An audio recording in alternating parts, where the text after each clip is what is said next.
السلام عليكم ورحمة الله وبركاته. إن الحمد لله نحمده ونستعينه ونستغفره ونعوذ بالله من شرور أنفسنا وسيئات أعمالنا. من يهده الله فلا مضل له ومن يضلل فلا هادي له. أشهد أن لا إله إلا الله وحده لا شريك له وأشهد أن محمدا عبده ورسوله. يا أيها الذين آمنوا اتقوا الله حق تقاته ولا تموتن إلا وأنتم مسلمون. يا أيها الناس اتقوا ربكم الذي خلقكم من نفس واحدة وخلق منها زوجها وبث منهما رجالا كثيرا ونساء واتقوا الله الذي تساءلون به والأرحام إن الله كان عليكم رقيبا.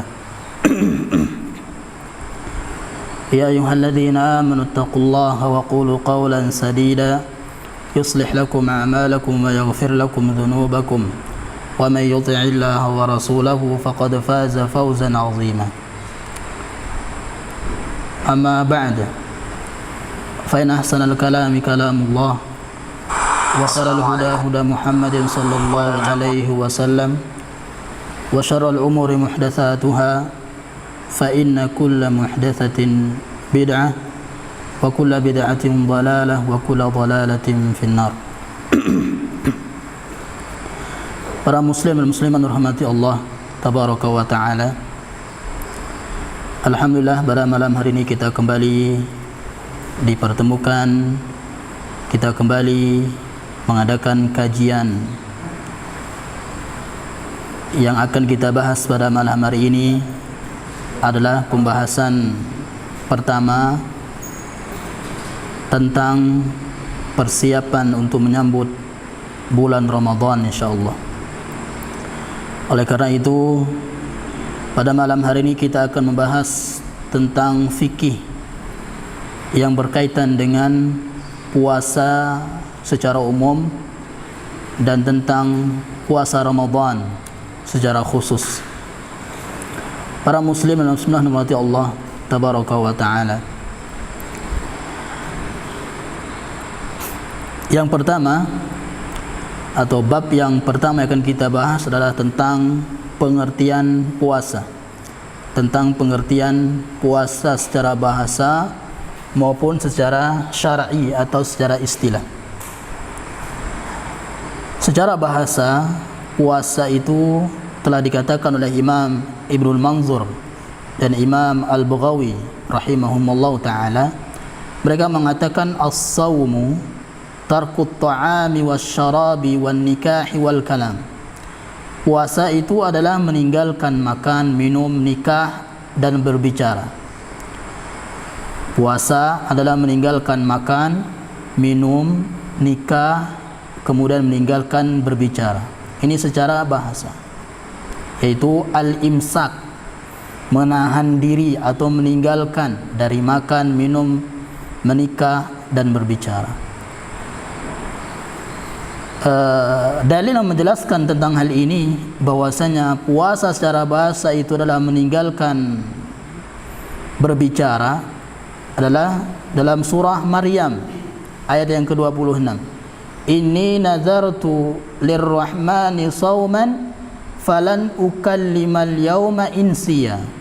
Sungguhnya aku bernazar berpuasa. Disebutkan di sini sauman, berpuasa. Bernazar puasa untuk Tuhannya yang Maha Pengasih. Maka aku tidak akan berbicara dengan siapapun pada hari ini. Nah, di sini puasa di sini maksudnya adalah falan ukallimal yauma insiya, menahan diri dari tidak berbicara. Kemudian yang kedua adalah puasa secara syar'i atau secara istilah. Ini kita ambil dari definisi Syekh Muhammad bin Shalih Al-Utsaimin rahimahullah ta'ala. Dia berkata dalam kitabnya Asy-Syarhul Mumti', at-ta'abbudu lillah subhanahu wa ta'ala bil imsaki anil akli wasyarabi wasailil muftirati min tulu'il fajri ila ghurubi syamsi. Secara istilah, puasa itu adalah beribadah hanya kepada Allah. Beribadah hanya kepada Allah Subhanahu wa taala dengan niat menahan diri, ya, dengan niat menahan diri dari makan, minum, dan dari segala sesuatu yang membatalkan puasa tersebut, dari sejak terbitnya fajar sampai terbenamnya matahari. Nah, ini definisi secara istilah. At-ta'abudu lillah, ibadah kepada Allah Subhanahu wa taala. Seyogyanya dalam semua definisi dalam segala macam bentuk ibadah yang kita lakukan, itu sebaiknya dan selayaknya untuk ditaruh kata at-ta'abudu lillah subhanahu wa ta'ala. Definisi puasa, definisi salat, wudu dan seterusnya, maka selayaknya didefinisikan dengan awal kata atau kalimat at-ta'abudu lillahi ta'ala, beribadah hanya kepada Allah Subhanahu wa taala. Kenapa demikian? Maka Syekh Al-Utsaimin rahimahullah memberikan alasan kenapa definisi tersebut layak untuk diawali dengan at-ta'abudu lillah. Nah, di sini kita harus perhatian dengan tambahan ini, yaitu hatta la takuna mujarrad harakatin, agar supaya yang kita lakukan seperti salat misalnya bukan hanya sekedar gerakan saja, gerakan ruku, sujud, berdiri, duduk dan seterusnya. Jadi harus ada niat dalam hati kita, ini kita sedang beribadah kepada Allah Subhanahu wa taala. Au mujarrada imsakin, agar ibadah yang kita lakukan seperti puasa itu bukan sekedar menahan diri dari makan dan minum atau dari syahwat nikah saja atau berjima, ya, tidak. Namun harus ada niat kita ini sedang ibadah kepada Allah Subhanahu wa taala, ya, bal takunu ibadatan, tapi kita sedang beribadah kepada Allah Subhanahu wa taala, sehingga inilah yang akan membuat kita khusyuk dalam melakukan semua amalan ibadah yang kita lakukan. Ya, itu definisi secara bahasa dan istilah. Kemudian bab yang kedua yang kita cantumkan di sini adalah keutamaan puasa secara umum, baik itu puasa sunnah atau puasa Ramadan. Nanti kita akan sebutkan keutamaan secara khusus tentang keutamaan Ramadan, kemudian keutamaan puasa Ramadan. Dan kita akan sebutkan juga insyaAllah tentang hadis-hadis dhaif atau palsu yang berkaitan dengan Ramadan. Yang pertama, keutamaan puasa adalah Rasulullah SAW bersabda, hadis sahih riwayat Ahmad, as-siyamu junnatun minan nar, puasa itu adalah perisai, ka junnati ahadikum minal qital. Jadi puasa adalah perisai yang menghalangi seorang dari api neraka. Ya, dengan amalan puasa kita inilah, puasa sunnah atau puasa yang wajib, itu ibarat perisai, seperti perisainya orang yang berperang, ya, agar dia tidak terkena pedangnya musuh, ya, senjatanya musuh, maka dia memerlukan perisai. Nah, seperti itulah. Jadi puasa yang kita lakukan itu ibarat perisai agar kita terhalang dari jilatan api neraka. Kemudian yang kedua adalah, atau sebelumnya, perisai yang dimaksud di sini adalah Imam An-Nawawi rahimahullah berkata, perisai di sini adalah sutratun wa mani'un minar rafathi. Maknanya adalah perisai atau penghalang untuk berbuat keji dan dosa, wal atham dan dosa, wa mani'un aidan minan nar, dan juga sebagai penghalang untuk masuk neraka. Jadi dengan kita berpuasa, kita akan terjauh dari perbuatan keji kalau puasanya itu sesuai dengan yang dicontohkan Nabi SAW. Kemudian niat ikhlas kepada Allah Subhanahu wa taala. Jadi puasa yang benar-benar puasa kalau dia lakukan dengan dua syarat ini, ikhlas, kemudian sesuai dengan contoh Nabi SAW, maka puasanya akan memalingkan dia, ya, dari perbuatan keji dan dosa. Kemudian yang lebih besar lagi, malingkan dia dari neraka. Kemudian yang kedua, keutamaan yang kedua tentang puasa adalah sebagai pemendung syahwat. Puasa yang kita lakukan, baik puasa sunnah atau puasa Ramadan, itu sebagai pemendung syahwat. Rasulullah sallallahu alaihi wasallam bersabda, "Ya ma'syaras syababi, wahai para pemuda, man istata'a minkumul ba'ata falyatazawwaj." Siapa di antara kalian yang mampu mempunyai kemampuan jima dan nafkah, maka menikahilah. Fa innahu aghaddu lil basar, karena dengan menikah itu lebih memelihara pandangan dan kemaluan. Wa ahsanu lil farj. Wa man lam yastati' fa alaihi bis-shaum fa innahu lahu wija. Siapa yang belum mempunyai kemampuan, ya, maka hendaklah dia berpuasa. Hendaklah dia berpuasa. Kalau tidak mampu untuk menikah, maka hendaklah dia berpuasa. Fa inna lahu wijaun. Fa innahu lahu wijaun. Karena dengan berpuasa syahwat akan menurun. Syahwat kita akan menurun. Nah, di sini ada beberapa faedah dalam hadis di atas. Yang pertama adalah, kapankah seorang itu masih dikatakan muda? Imam An-Nawawi rahimahullah berkata, "Wasyabu inda ashabina huwa man balagha wa lam yujawiz 30 sanatan."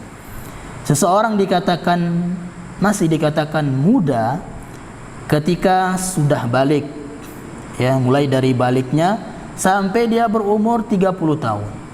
Sampai dia berumur 30 tahun. Jadi setelah umur 30 tahun, 31 dan seterusnya, itu sudah tua.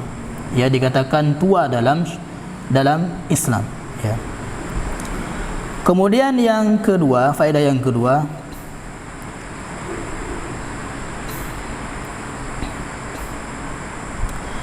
apa yang dikatakan oleh Imam Ibnu Hajar rahimahullah, bahwasanya dia mengatakan, wastadalla bihi ba'dul malikiyah, dengan hadis di atas, hadis tentang perintah para pemuda untuk menikah kalau dia mampu, dan kalau tidak mampu dia berpuasa. Di antara faedahnya adalah tahrimil istimna'i li'annahu arsyadu indal ajzi anit tazwiji ila as-sawmi alladhi yaqta'u syahwah. Ya, sebagian ulama Malikiyah berdalil dengan hadis di atas akan haramnya perbuatan onani, al-istimna, yaitu onani. Kenapa? Karena pada saat itu Nabi sallallahu alaihi wasallam mengatakan, ya, falyatazawwad, maka menikahlah. Jadi Rasulullah SAW tidak memberikan solusi untuk onani, tidak, ya, tapi untuk menikah. Rasulullah SAW memberikan solusi untuk menikah. Karena dengan puasa sekali lagi menurunkan syahwat seseorang. Kemudian kalau dia tidak bisa menikah, maka dengan puasa. Jadi di sini Rasulullah SAW memberikan dua solusi, ya, yang dengan menikah untuk menghilangkan syahwatnya, untuk menurunkan syahwatnya. Kemudian yang kedua, kalau tidak mampu bukan dengan onani, tapi dengan berpuasa. Ya. Ya, ini tentang keutamaan yang kedua. Kemudian keutamaan yang ketiga adalah sabda Rasulullah sallallahu alaihi wasallam, "Man shama yawman fi sabilillah." Siapa yang berpuasa satu hari di jalan Allah, baik itu puasa sunnah atau puasa wajib, ba'adallahu wajhahu 'anil nari 70 kharifa. Allah akan jauhkan wajahnya dari api neraka sejauh perjalanan, ya, sejauh menempuh perjalanan 70 tahun. Ya, sejauh perjalanan yang ditempuh dengan jarak waktu 70 tahun. Ya, kita dijauhkan dari api neraka dengan jaraknya seperti itu kalau kita berpuasa di jalan Allah Subhanahu wa taala. Nah, di sini puasa di jalan Allah Subhanahu wa taala di sini ditafsirkan atau dimaknakan, ya, dimaknai oleh para ulama seperti Imam Ibnu Jauzi mengatakan, berpuasa dalam keadaan berjihad, Kemudian Imam Al-Qurtubi mengatakan lagi, yang dimaksud dengan sabilillah di situ adalah man shama qasidan wajh Allah. Ini lebih umum lagi. Siapa yang berpuasa mengharap wajah Allah Subhanahu wa taala, yaitu ikhlas. Ya, setiap orang berpuasa dengan ikhlas, maka Allah Subhanahu wa taala akan jauhkan dia dari api neraka sejauh 70 tahun perjalanan. Ya, ini sedikit tentang keutamaan berpuasa. Di sini kita sebutkan 20 lebih ya tentang keutamaan berpuasa secara umum. Kemudian selanjutnya kita akan jelaskan sekarang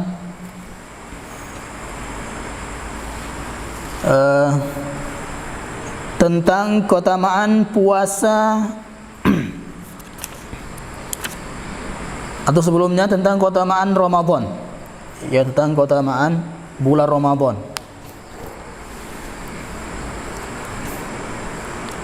Yang pertama dalam Al-Quran, dalam surah Al-Baqarah 185, yaitu bulan Ramadan, bulan diturunkannya Al-Quran. Syahrul Ramadan alladzi unzila fihi Al-Quran. Syahrul Ramadan adalah bulan yang Allah Subhanahu wa taala menurunkan Al-Quran. Unzila fihi Al-Quran. Ini maksudnya diturunkan. Ya, dengan kalimat ini ya para muslim dan muslimat hormati Allah tabaraka wa taala, dapat disimpulkan bahwasanya Allah itu di atas. Ya, karena disebutkan unzila fihi Al-Quran. Siapa menurunkan Al-Quran? Allah. Ya, yang namanya turun adalah dari atas ke bawah. Ya, kalau Allah itu di mana-mana, berarti Allah enggak akan mengatakan diturunkan Al-Quran. Ya. Jadi di sini juga terdapat faedah bahwasanya Allah itu di atas. Ya. Jadi bulan Ramadan adalah bulan diturunkannya Al-Quran. Kemudian yang kedua, keutamaan bulan Ramadan, yaitu sabda Rasulullah sallallahu alaihi wasallam, "Idza jaa Ramadan," ketika Ramadan telah datang, futihat abwabul jannah, pintu-pintu surga itu dibuka. Jadi di bulan selain Ramadan, pintu surga ditutup. Ya, pintu surga ditutup. Wa ghulliqat abwabun nar. Di bulan Ramadan, pintu-pintu neraka ditutup.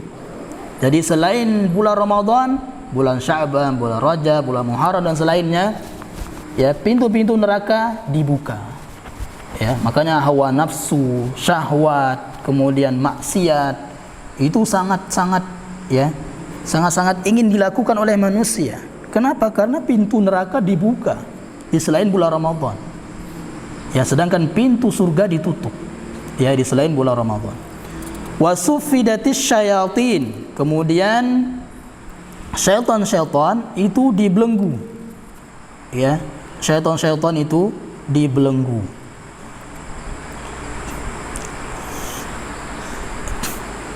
Di sini dibelenggu syaitan, banyak penafsiran para ulama tentang hal ini.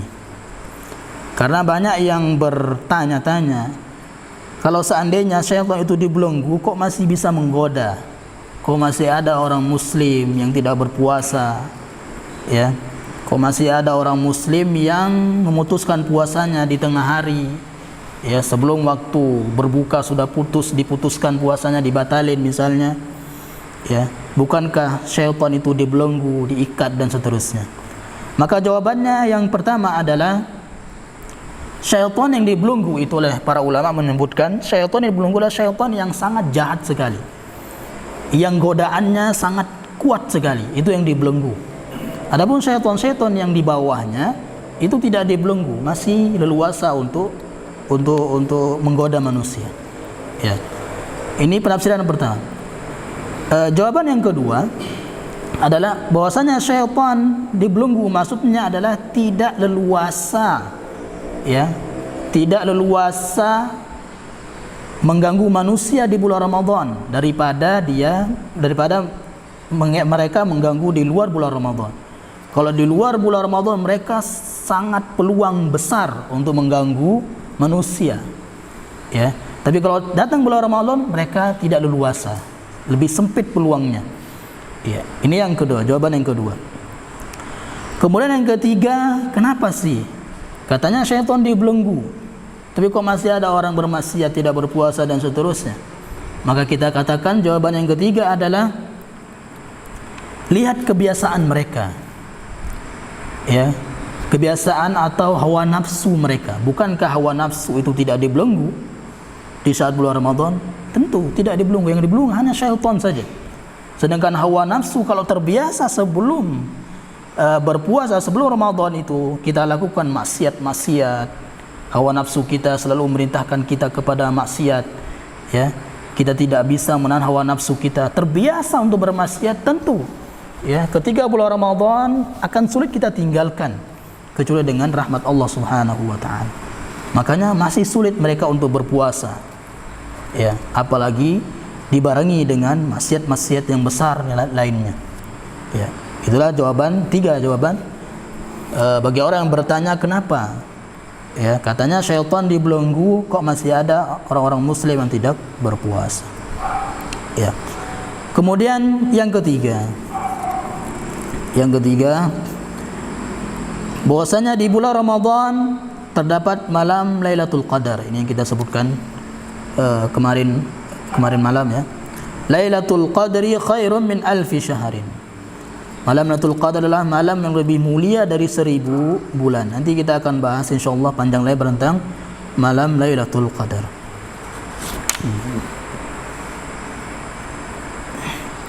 Kemudian yang selanjutnya bulan penuh ampunan. Bulan penuh ampunan.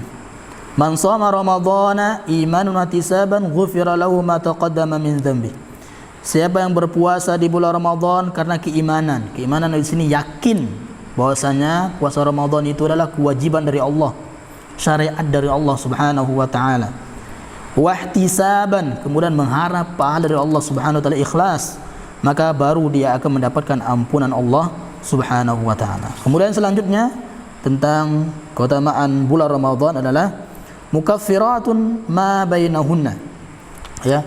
Ramadan tahun lalu sampai tahun sekarang, ya, tahun lalu dan tahun sekarang itu diantaranya penghapusan dosa.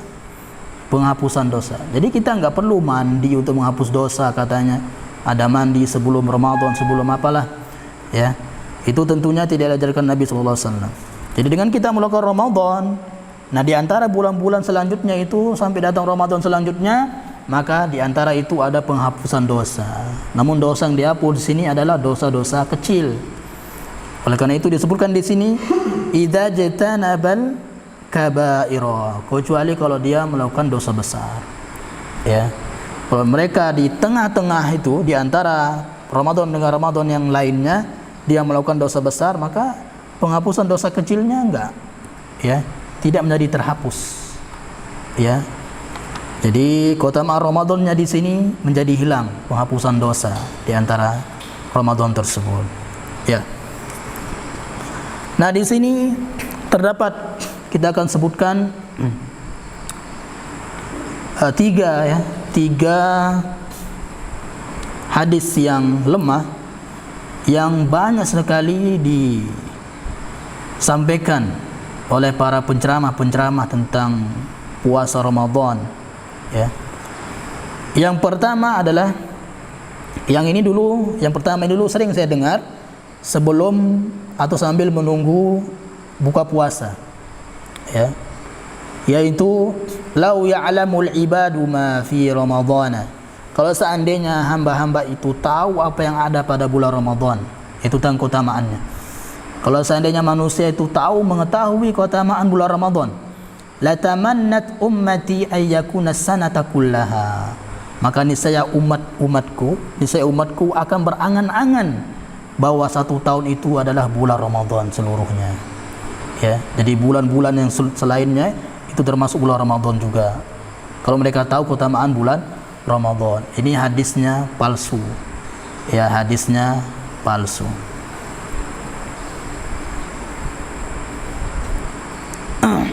Kenapa dikatakan palsu? Kan di sanadnya itu ada yang bernama Jarir bin Ayyub. Jarir bin Ayyub.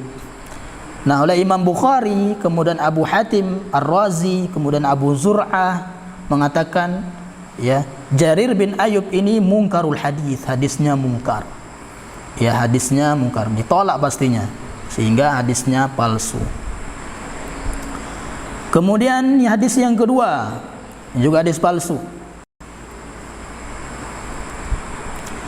yaitu Rajabun syahrullah. Rajab itu adalah bulan Allah. Wa Sya'banu syahri, dan Sya'ban itu adalah bulanku. Wa Ramadhanu syahru ummati, dan Ramadan adalah bulan umatku. Ini juga palsu. Ya.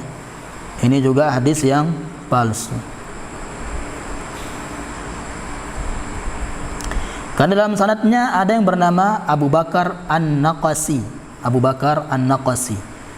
Ya, ini suka memalsukan hadis.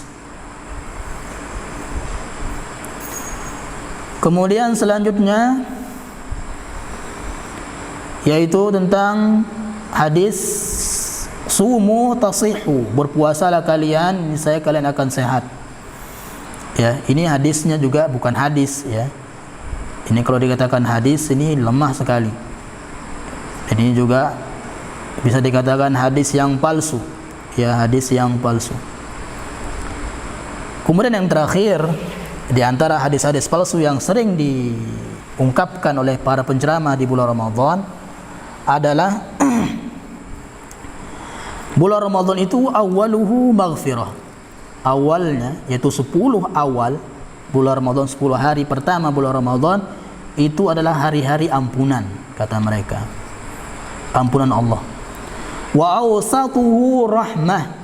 Kemudian 10 hari kedua, ya, 10 hari kedua bulan Ramadan, ya, maka itu adalah hari-hari penuh dengan rahmat Allah, kata mereka. Kemudian wa akhiruhu itqun minan nar. 10 hari terakhir bulan Ramadan itu adalah pembebasan dosa atau pembebasan seorang hamba dari neraka, ya.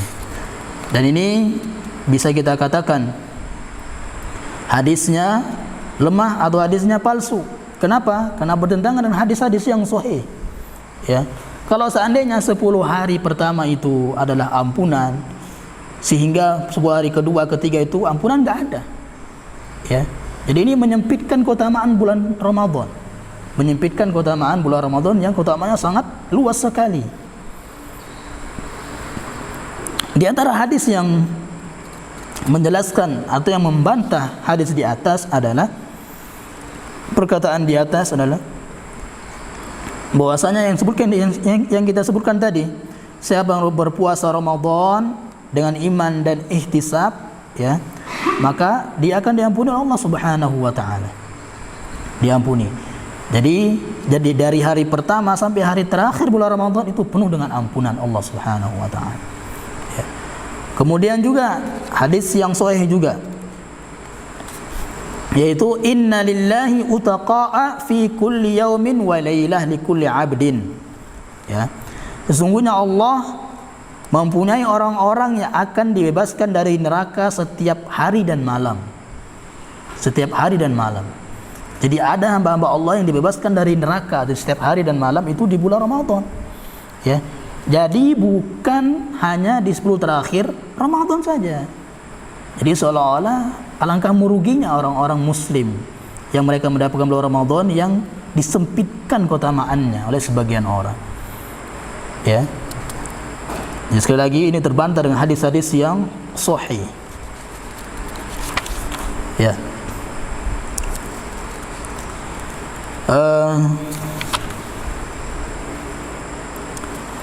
Selanjutnya, ya, ini tentang keutamaan-keutamaan tentang puasa bulan Ramadan.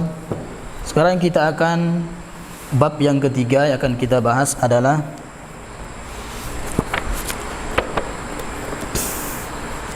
hadis Bukhari dan Muslim Ini sebelum kita masuk ke rukun, syarat puasa dan seterusnya. Yaitu kita akan bahas hadis yang berkaitan dengan hukum puasa sehari atau 2 hari sebelum masuk Ramadan. Dari Abu Hurairah radhiyallahu anhu, Rasulullah sallallahu alaihi wasallam bersabda, "La taqaddamu Ramadhana bi shaumi yaumin wala yaumain." Janganlah kalian mendahului bulan Ramadan dengan berpuasa 1 hari atau 2 hari sebelumnya. Illa rajulan kana yasumu shauman falyasumhu. Kecuali seorang yang sudah terbiasa berpuasa, maka berpuasalah. Ya. Sekarang kita akan bahas masalah-masalah yang berkaitan dengan hadis ini. Yang pertama di sini, hal yuqalu Ramadhanu am yuqalu syahru Ramadhana? Bolehkah kita mengatakan, menyebutkan ketika kita mengatakan puasa Ramadan, atau bolehkah kita mengatakan Ramadan saja? Misalnya telah datang Ramadan, atau kita mengatakan telah datang bulan Ramadan. Bolehkah kita hanya mengatakan Ramadan saja tanpa menyebut bulan? Ya. Maka di sini terjadi khilaf para ulama. Maka kemudian Imam An-Nawawi rahimahullah di sini mengatakan was-shawabu. Jadi Imam Nawawi setelah menyebutkan khilaf para ulama tentang hal ini, annahu la karahata fi qauli Ramadhan mutlaqan. Yaitu tidak dimakruhkan sama sekali untuk mengatakan Ramadan saja. Boleh kita mengatakan telah datang Ramadan, boleh. Boleh juga telah datang bulan Ramadan juga boleh. Ya. La karaha. Ya, tidak boleh kita mengatakan ini makruh dan seterusnya. Tidak makruh, tidak dibenci. Wal madhhabanil akharani fasidan. Ya. 2 pendapat yang lainnya itu pendapat yang batil.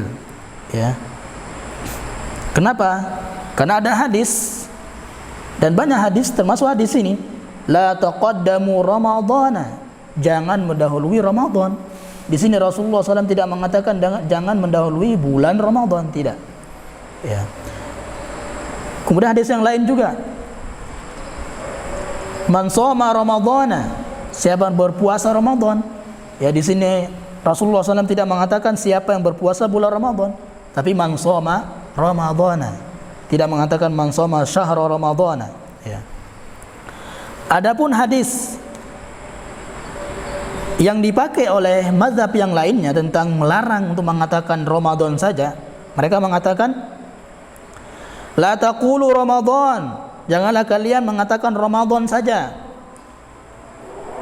Fa inna Ramadhana ismun min asma'illahi, walakin qulu syahru Ramadan. Karena Ramadan itu adalah nama dan nama Allah, kata mereka. Walakin, akan tapi katakanlah bulan Ramadan, bulan Ramadan. Hadis ini dikeluarkan oleh Imam Bukhari. Namun sekali lagi hadis ini dhaif. Hadis ini lemah. Karena dalamnya ada yang bernama Abu Mi'syar Najih As-Sindi. Ya, hadisnya dhaif. Ya, hadisnya dhaif. Kemudian yang kedua yang berkaitan dengan hal ini adalah mata furidha syahru Ramadan? Kapankah puasa Ramadan itu diwajibkan? Ya, kapankah puasa Ramadan itu turun? Ya, kewajiban puasa Ramadan itu turun, diwajibkan oleh Allah Subhanahu wa taala. Imam An-Nawawi rahimahullah mengatakan, shoma Rasulullah sallallahu alaihi wasallam Ramadhana tis'a sinina. Rasulullah sallallahu alaihi wasallam berpuasa Ramadan 9 kali. Ya. Jadi Rasulullah SAW menemukan Ramadan 9 kali. Li'annahu furidha fi Sya'ban fi sanati tsaniyah min al-hijrah. Karena bulan Ramadan ini atau Ramadan itu diwajibkan oleh Allah Subhanahu wa taala di tahun kedua di bulan Sya'ban. Jadi ibaratnya turunnya ayat kewajiban berpuasa bulan Ramadan itu di bulan Sya'ban. Dan setelah itu baru berpuasa. Ya. Kemudian yang ketiga yang berkaitan dengan hadis di atas adalah hal furidha Ramadhanu ala man kana qablana minal umam. apakah diwajibkan berpuasa Ramadan juga umat-umat yang umat-umat yang dahulu, ya, umat-umat yang sebelum kita? Karena disebutkan dalam Al-Quran, dalam surah Al-Baqarah ayat 83, wahai orang-orang yang beriman, berpuasalah kalian, atau diwajibkan atas kalian berpuasa sebagaimana orang-orang terdahulu dari kalian. Ya. Maka pendapat yang benar di sini adalah wa amma an Rasulullah sallallahu alaihi wasallam falam yathbut anhu syai'un.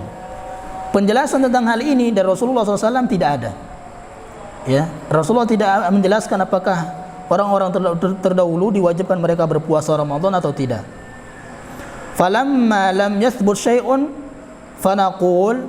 Nah, jikalau demikian adanya, Rasulullah tidak pernah menyebutkan hal ini, maka kita katakan furidhu alaihimus shiyam saja. Mereka hanya diwajibkan berpuasa saja, entah itu Ramadan atau tidak. Yang penting berpuasa saja mereka diwajibkan Allah Subhanahu wa taala. Dan Allah yang Maha mengetahui akan bagaimana cara mereka diwajibkan berpuasa.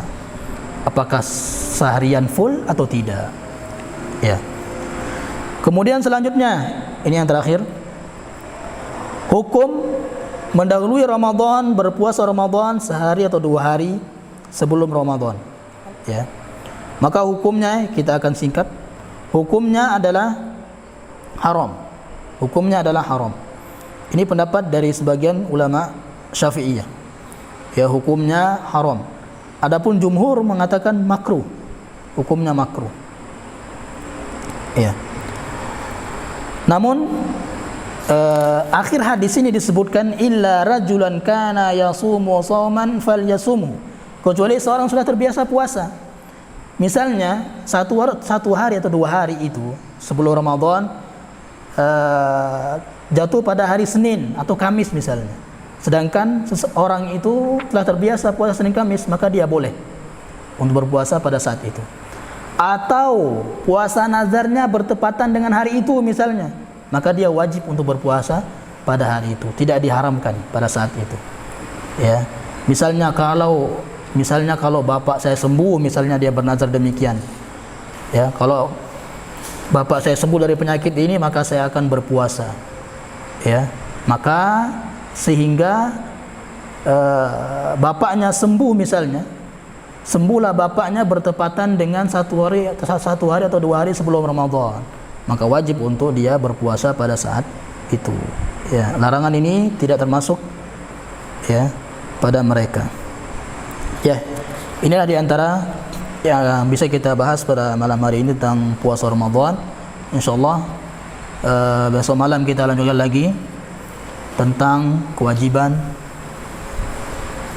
kemudian tentang syarat dan seterusnya.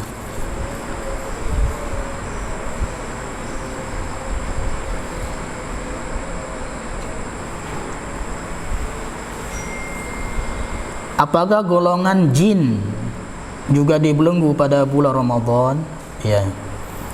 Jadi harus kita bedakan apa itu jin, apa itu syaitan, apa itu iblis.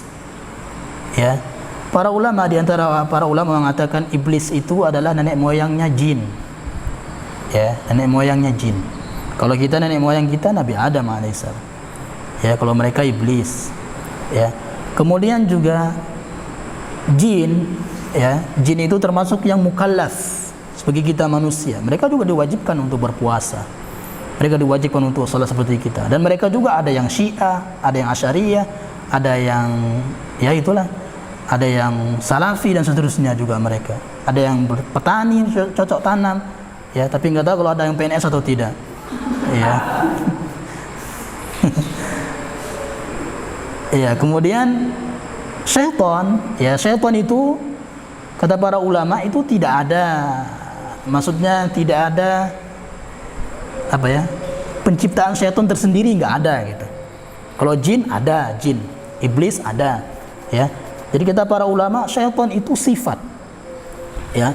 Makanya manusia juga ada yang sebut syaitan, hewan juga ada yang sebut syaitan. Seperti anjing hitam legam, syaitan kata Rasulullah SAW, disebut dengan syaitan, sehingga dia sifat. Sifat apa? Sifat jahat. Jadi setiap jin yang jahat disebut syaitan. Setiap jin yang suka mengganggu manusia untuk melakukan kesyirikan, maksiat besar dan seterusnya, itu syaitan. Makanya manusia juga manusia yang kalau dia sangat jahat, bejat sekali, bisa dikatakan syaitan. Makanya orang-orang masyarakat mengatakan persetan. Nah, itu juga. Iya, syaitan. Iya.